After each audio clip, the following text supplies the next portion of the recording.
Section 3.2 is on page 232 in the book, or 240 on the PDF. It says the derivative as a function. Well, in this section, the first part doesn't differ from what we did last time. So now they're saying, well, the derivative as a function denoted by f prime is the function whose domain consists of all the values of x. So they're no longer talking about a. This is no longer at a point such that the following limit exists. And you notice this is very close to f prime of a equal the limit as h approaches 0, f of a plus h minus f of a over h. And you notice the only difference, they took x, a, and replace it by x. But now this is a derivative on any number. Well, of course, you could claim the same thing. You could say, you know what, let me find f prime at a, and a could be any number. And yeah, that's fine. You could do that. That is the same thing, basically. Now, derivative notation. The notation for derivative consists of, this is not only this, there's more. All of these mean the same thing. I forgot to say. And there's one more, and it's also velocity, but we'll talk about that in the next section in full details. So all of these are different ways of writing simply a derivative or a slope of the tangent line. Okay, in this book, we're going to stick mainly with those three. This comes up in differential equations. This comes up in third semester calculus. So, and there's a bit more, but this is the majority of what you see. And here we go. For the following exercise, use a definition. So on your test, now pretty soon we're going to learn a lot of shortcuts, but whenever it says find the derivative using the definition, you're going to say f prime of x is the limit as h approaches 0, f of x plus h minus f of x all over h. And this one is fairly simple. Notice the derivative in terms of a variable is not defined for the second type of definition that we saw in the previous section. So it's only this. Well, guess what? F of x is 6. If I replace x by x plus h, that's still 6. Minus f of x for any value that's also 6. That's the limit as h approaches 0 of 0 over h, which is the limit as h approaches 0 of 0, and the limit of a constant is the constant. And that should make sense because we said this will be the slope of the tangent line, and if you notice y equals 6 is a horizontal line, and the slope of a horizontal line is always 0. Here's a linear equation. So slope of a straight line is the slope of the line. I should expect the answer to be 2 over 7 in this case. So here again, I'll take f prime of x, which is the limit as h approaches 0 of f of x plus h minus f of x all over h. That would be the limit as h approaches 0. F of x plus h is 2 into x plus h over 7 plus 1 over h. Again, this is a complex fraction. Hopefully by now we're really comfortable with that. LCD for the top and the bottom is 7.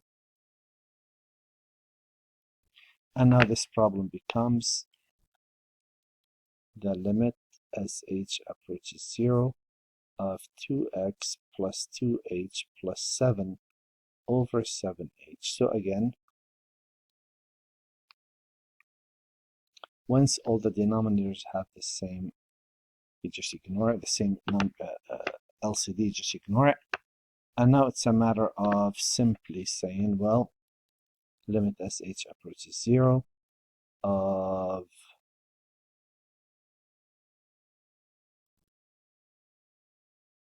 I forgot the plus 1. Oh boy, okay, I left something up. Okay, really quick. This is f of x minus, right, this is f of x plus h. So you replace x by x plus h. divided by, multiplied by 2/7 and add 1, that's this. Minus f of x. F of x is exactly what you see. Make sure to use parentheses.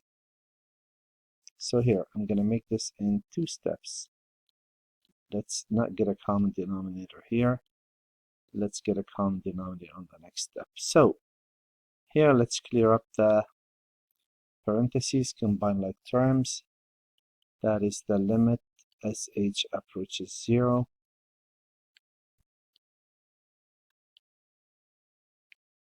of what? That will be 2x plus 2h over 7 plus 1 minus 2x over 7 minus 1. The ones cancel out. Now you'll say, well, what's the LCD for the top and the bottom combined? The LCD for the top and the bottom combined, that doesn't change. That is still 7. You say, okay, well, this has it, this has it, this is missing a 7. And now that they all have the same denominator, you could ignore it and say simply, that is the limit as h approaches 0 of 2x plus 2h minus 2x over 7h. The x's cancel out. And that's the limit as h approaches 0 of 2h over 7h. The h's cancel out. And hopefully by now we're really comfortable with the limit of the constant is the constant. And there it is.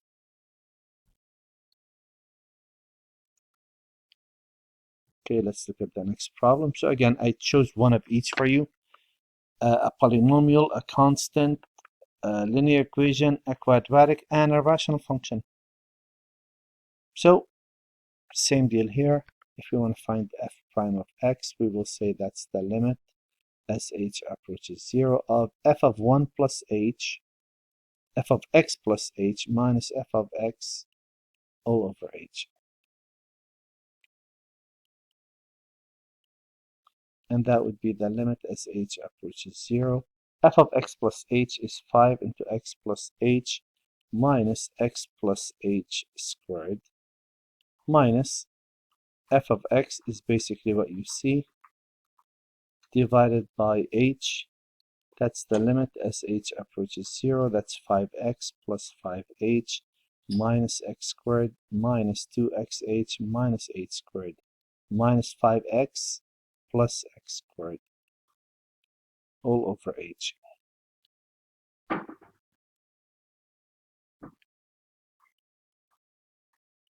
So I noticed that those two cancel out and those two cancel out. And I am left with, I just need a bit more space, limit as h approaches 0. If I see, so you notice there's an h in each of those, I could factor that out. That's 5 minus 2x minus h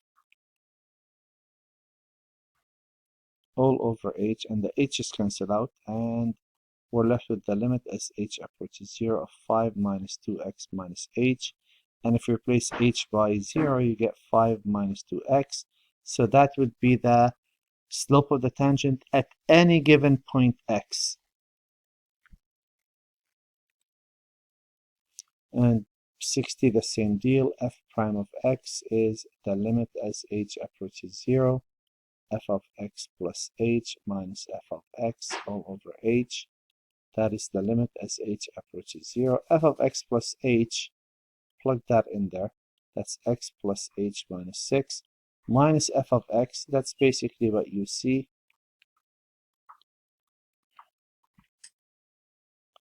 All over h. And again, we're getting 0 over 0. So the only way out, multiply by the conjugate, if you remember that. Same as the last section. So this is a good reinforcing section, I think.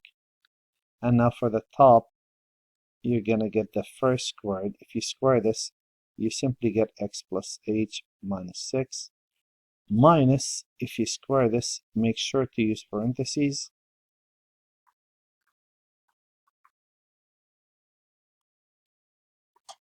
And I notice here that when I distribute the negative n,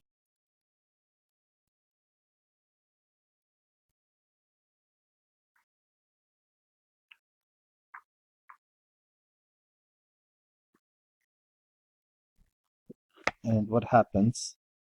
The 6's cancel out and the x's cancel out. So I'm left with the limit as h approaches 0 of h over h, the square root of x plus h minus 6 plus square root of x minus 6. The h's cancel out, and if I throw h equals 0, I'll get 1 over square root of x minus 6 plus square root of x minus 6 twice the square root of x minus 6. And this is the last section. We're going to take a derivative by using the definition. After this, we're going to figure out some shortcuts and go by them. And again, let's practice this.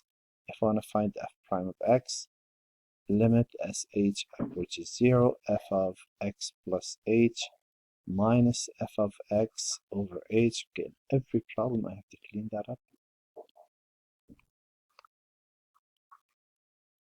So f of x plus h is x plus h plus 1 over x plus h minus f of x is basically what I see. All over h, I forgot the limit. It's a massive issue.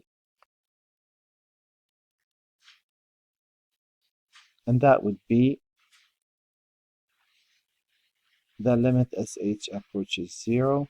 And I'm looking at x plus h plus 1 over x plus h minus x minus 1 over x all over h. Well, the x's cancel out. This is the limit as h approaches 0 of, well, let's see. This is over 1 and this is over 1.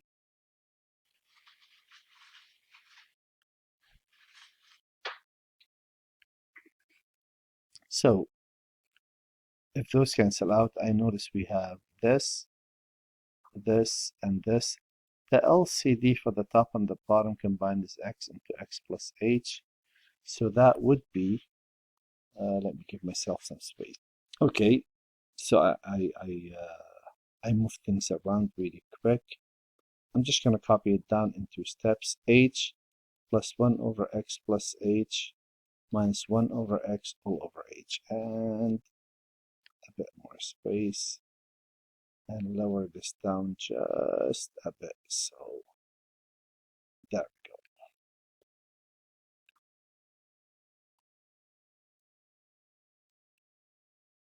The LCD for the top and the bottom combined, like we said, was x into x plus h. You multiply this by x into x plus h, top and bottom. This you multiply by simply x, and this you multiply by x plus h. And here, to make sure that all the terms have the same denominator, there it is. And you could ignore the denominators once they all have it. Just read the top. That would be the limit as h approaches 0. The top is going to be h x into x plus h plus 1 times x is x minus x plus h. Again, make sure you use parentheses over h x into x plus h. Clean this up.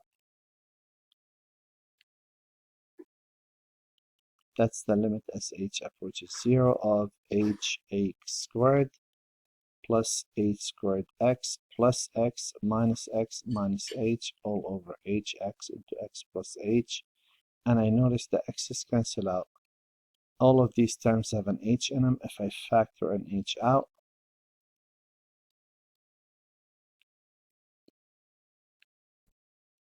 that will be x squared plus hx minus 1 over hx into x plus h. That's the limit as h approaches 0 of x squared plus hx minus 1.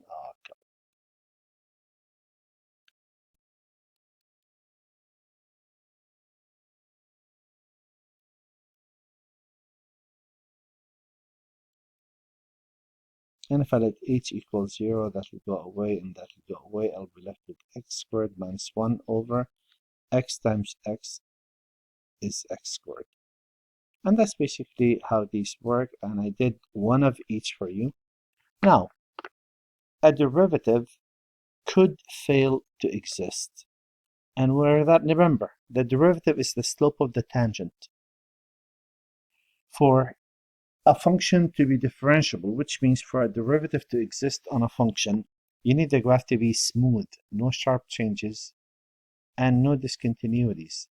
So, a derivative fails to exist when you're looking at a cusp, because if you look at the slope of the tangent, as you get closer and closer to the cusp, the slope of the tangent becomes vertical, and the slope of a vertical line is undefined. At a corner, a function will not be differentiable. At a discontinuity, for sure.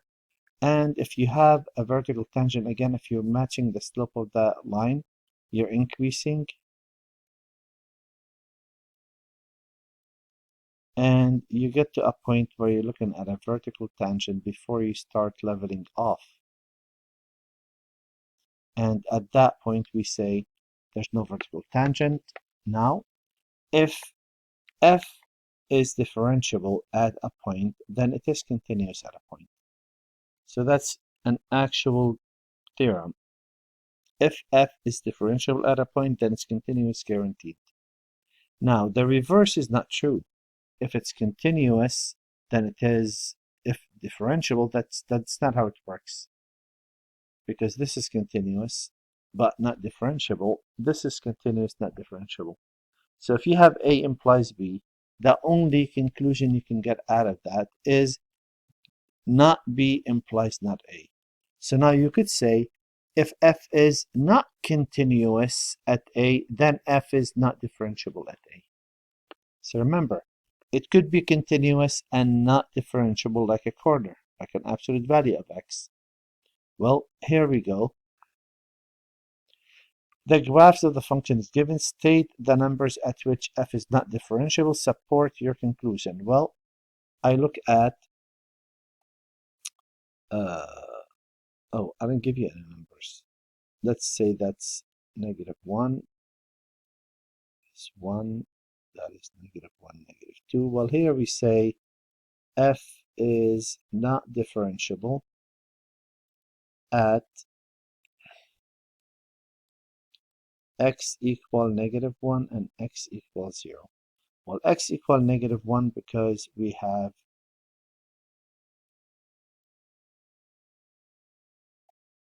a discontinuity, and the same thing with x equals 0. Here we look at this, we say, okay, well, f is not differentiable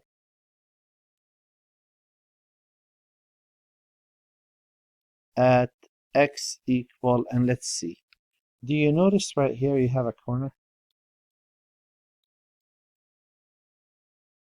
And here you have a discontinuity.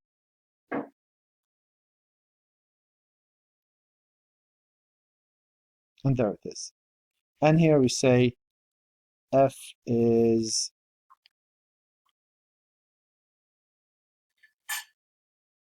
not differentiable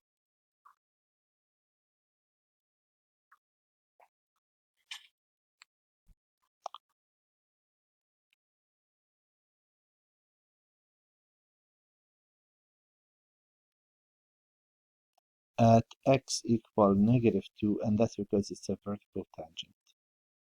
As you get to this point, the slope becomes straight out. Well, let's see. Here we have a graph. Use the graph to evaluate the derivative at -0.5. Keep in mind, if you have a straight line, the slope of the tangent is the slope of the line, which is the derivative. So at -0.5, we are right there. And the slope of this line is rise 3, run 3. The slope of this line is 1. The slope of this line is you rise 2 down and 2 to the right. The slope of this is -1, -2/2. And the slope of this line, if I went from 1 to 5, that's 4 units, and I run from 2 to 4, that's 2 units, the slope of this line is 2. So basically, I'm trying to figure out Where does this line come up? Where does this line come up? And when does this line come up? And I know the slope here is 2.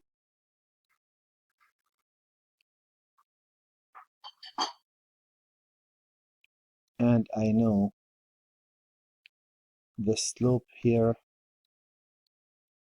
is negative. I really don't need that anymore. The slope is -1, is 1.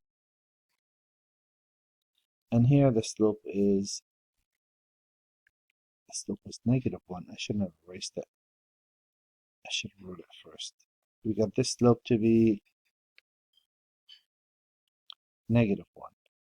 Alright, when they say f prime at 0, -0.5, you see here in the yellow, well, the slope of the tangent at that point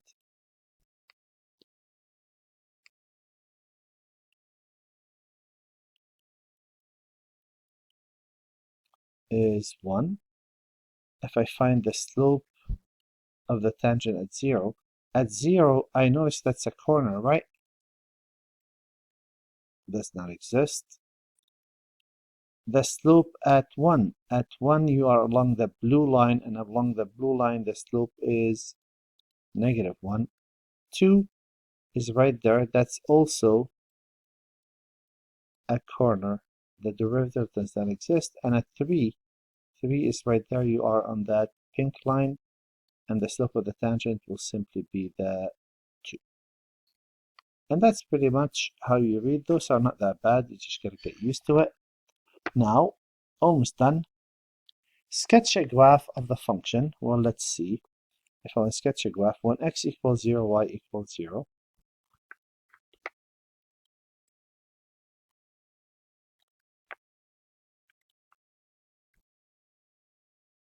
When x equals 1, I'm getting 2.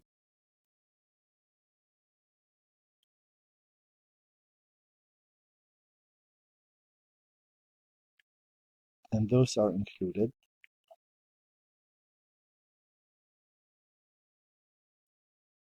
Now, if I look at this graph, y equals 3x minus 1. If x equals 1, I get a 2. 1, 1, 2, and it's not math. Okay, and then you rise 1 down, 1 to the right, and you have a straight line. That's how the graph looks like.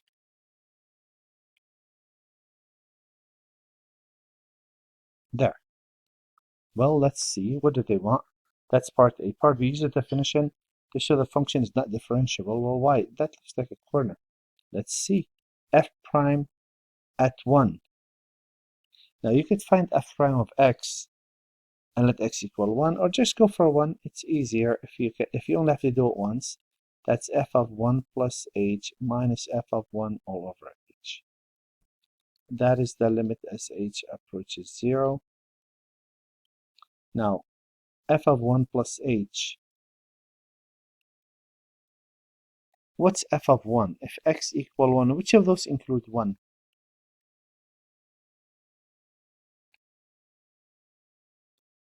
And how am I going to find this limit? Well, let's see. It's fairly simple.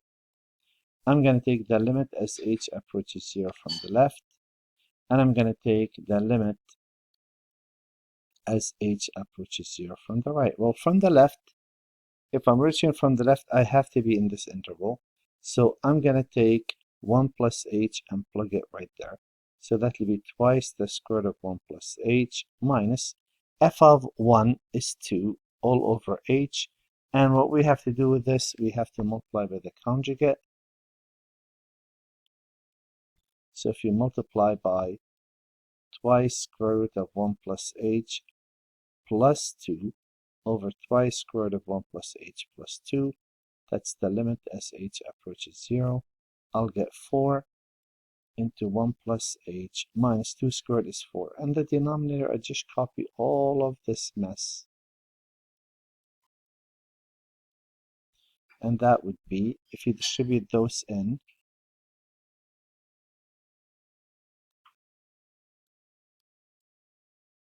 4 plus 4h minus 4 over twice h square root of 1 plus h plus 2. And that would be the limit, and those cancel out. You're left with 4h over twice h into square root of 1 plus h plus 2, and the h's cancel out. And I could also cancel this 2 times, and I'm left with 2 divided by, and if I put a 0 there, that will be 1 plus 2, which is 3. Alright.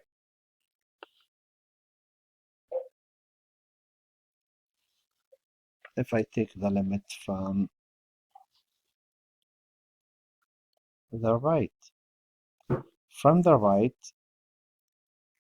if you let 0, so if I put h equals 0 from the right, that's number that's bigger than 1, that's using the bottom equation. That's 3 into x plus h minus 1. Oh, we're doing it at 1. Again, you could do it at x and then plug in 1. Minus f of 2 is fixed. It's always 2. That's not going to change. That will be the limit as h approaches 0 from the left.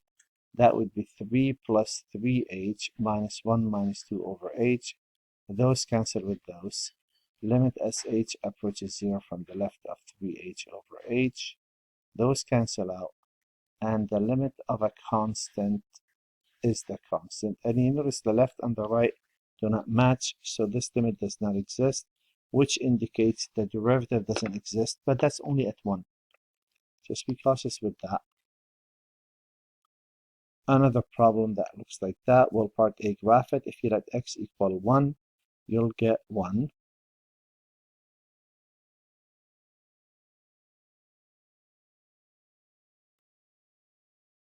That's one piece. Y equal x. If you put 1, you get 1. Again, that's a corner. The same deal as the previous problem. If we take a derivative,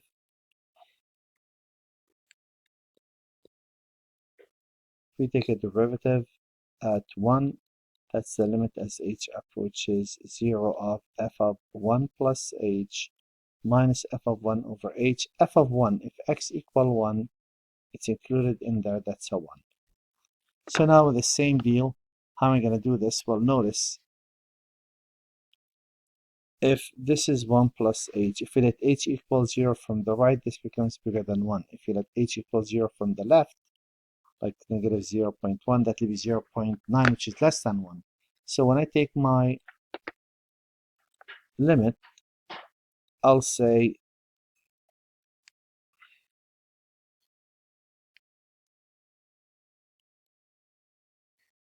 limit as h approaches 0 from the left, and the limit as h approaches 0 from, let me do the left first.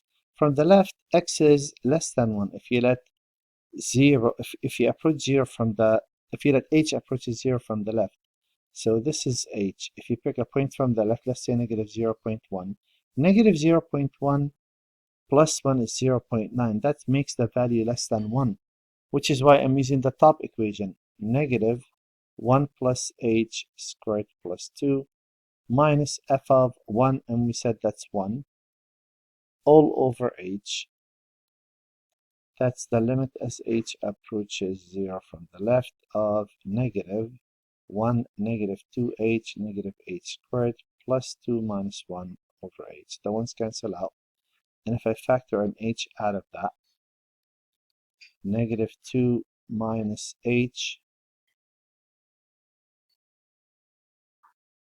just trying to figure out where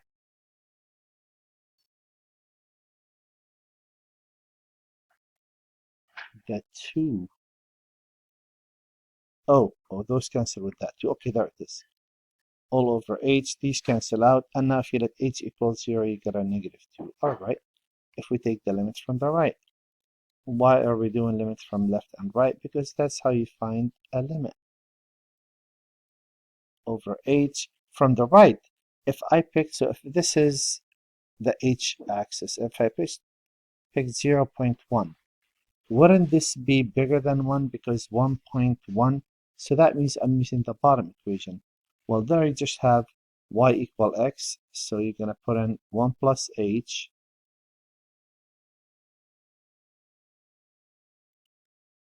minus 1, and that's it.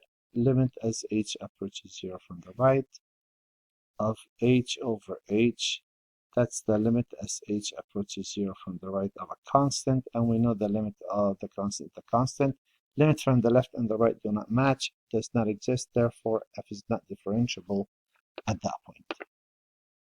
Now I only have a couple more to go. So we want to sketch a graph. This is the graph of f of x. We want to sketch a graph of a derivative. Now this is how things work. You're trying to trace the slope of the tangent. I notice the slope of the tangent is negative, negative, negative, negative, negative.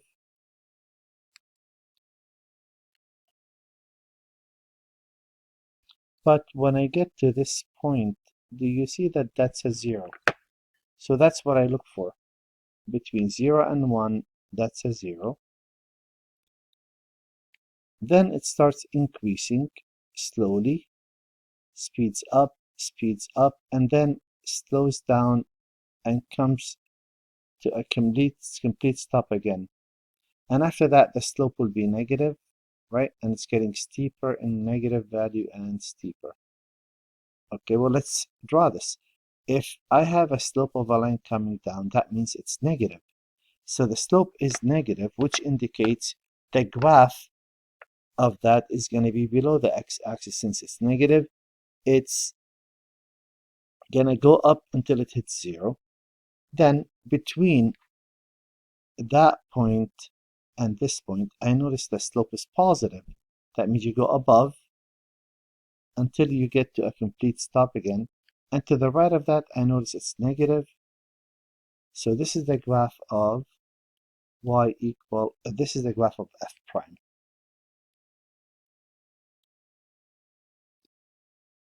And one more.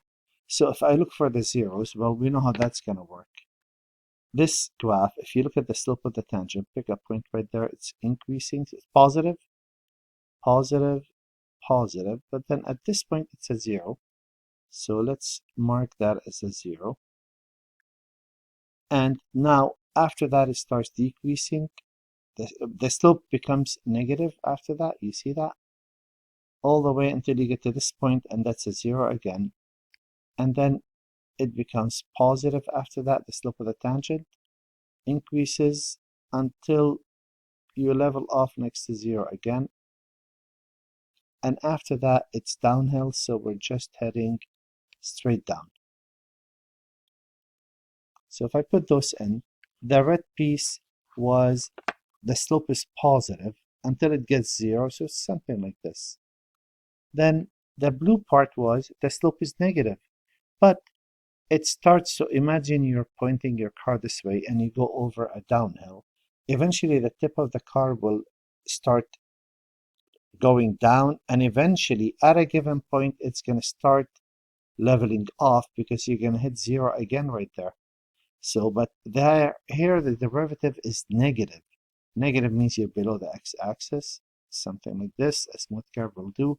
Then the green part, the slope is positive, which means the graph is going to be above, but then you have to come back to 0. And after that, I noticed that the slope of the tangent is always negative. And that's how it looks like. That's a rough sketch. Of course, you could have it differently. That's the same thing. One more problem to go and we're done. Now it says if time allows, you know what, maybe I'll do that later on. We really don't have to do this. The following exercise, for the following exercise, the given limit represent the derivative of f of x at x equal. Find f of x and a. Okay, actually this is easy. We could do that. Match this with the limit as h approaches 0, f of 1 plus h minus f of 1 over h. Well, let's see. What do you think f of x is? I think f of x is x to the 2/3. And what do you think a is? We think a equal, isn't that 1 plus, isn't that A plus H.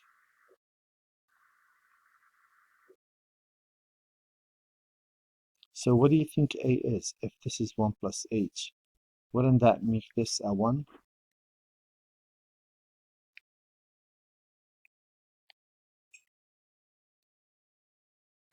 And that's pretty much all they wanted. And I have the homework right there. Let me give you that really quick.